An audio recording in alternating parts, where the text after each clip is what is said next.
সুপ্রিয় দর্শক মণ্ডলী, আপনারা নিশ্চয়ই ভালো আছেন, সুস্থ আছেন। ভালো থাকুন, সুস্থ থাকুন। আসসালামু আলাইকুম ওয়া রাহমাতুল্লাহি ওয়া বারাকাতুহু।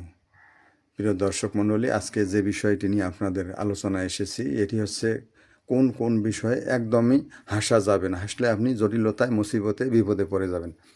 এক নাম্বার হচ্ছে, আপনারা কখনো ইবাদতের সময়, নামাজের সময় বা নামাজের স্থানে কখনো হাসবেন না, হাসলে বিপদে, মুসিবতে পড়ে যাবেন। 2 নাম্বার হচ্ছে, কবর স্থানে গিয়ে কখনো হাসবেন না, হাসলে আপনি বিপদে, মুসিবতে পড়ে যাবেন।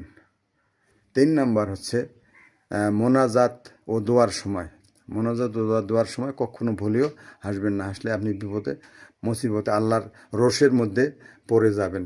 4 নাম্বার হলো, অসুস্থ, পীড়িত, দুর্ঘটনা কবলিত, অ্যাক্সিডেন্ট করেছে, চেহারার বিভিন্ন জায়গায় নষ্ট হয়ে গেছে, রক্ত জমে গেছে, চোখ ফেটে গেছে, নাক ফেটে গেছে, অথবা দাঁত একটি পড়ে গেছে, জিভে এইরকম সমস্যা হয়েছে, আপনারা হাসতেছেন তাকে দেখে।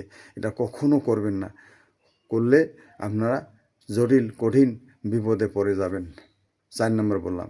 এবারে 5 নাম্বার হচ্ছে, কারো চেহারার খাটো দেখে, কারো চেহারার বেটে দেখে, কারো চেহারার মলিনতা দেখে, অথবা এত লিকলিকে লম্বা দেখে আপনারা হেসে ফেললেন।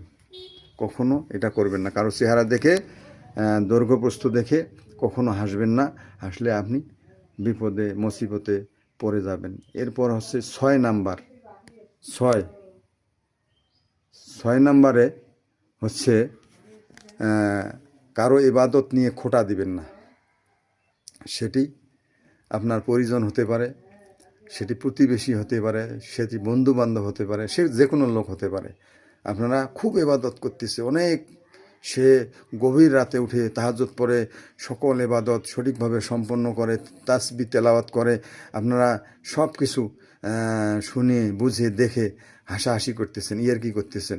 এটা কখনো করা যাবে না, করলে আপনি কঠিন মুসিবতে, বিপদে, জটিলতায় পড়ে যাবেন। এই জন্য ইবাদত নিয়ে কখনো হাসবেন না, কারো ইবাদত নিয়ে না। প্রিয় দর্শক মণ্ডলী, ভিডিওটি যদি ভালো লেগে থাকে আপনাদের, অবশ্যই চ্যানেলটি সাবস্ক্রাইব করবেন।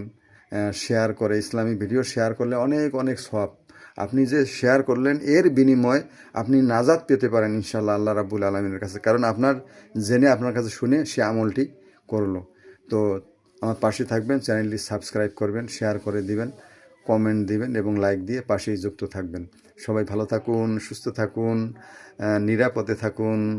আমার পরের ভিডিওর জন্য, আমার জন্য দোয়া করবেন, আমার পাশেই থাকবেন ইনশাআল্লাহ। আসসালাম।